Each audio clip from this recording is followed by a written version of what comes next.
সৃষ্টিগুলি আল্লাহকে সেজদা দেয়, সূর্য আল্লাহকে সেজদা দেয়, চাঁদ আল্লাহকে সেজদা দেয়। নবী বলেন, সাহাবীরা তোমরা কি জানো সূর্য কোথায় যে ডুবে যায়?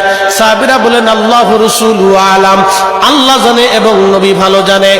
আল্লাহ নবী বললেন, সাহাবীরা রে, সূর্য যেতে যেতে আরশে মুআল্লার নিচে যায় আল্লাহকে সেজদা দিয়া সুবহানা রাব্বিল আলা বলে সূর্য পড়তে থাকে, আর সুবহানা রাব্বিল আলা বলে সূর্য তাসবিহ পড়তে থাকে, আর বলে, হে রব, আপনি যদি অনুমতি দেন পৃথিবীবাসীর জন্য আবার আলো নিয়ে ফিরে যাব, আর অনুমতি যদি না দেন আমি আপনার কুদরতি কদমে সেজদায় পড়ে পড়ে কাঁদতে থাকবো।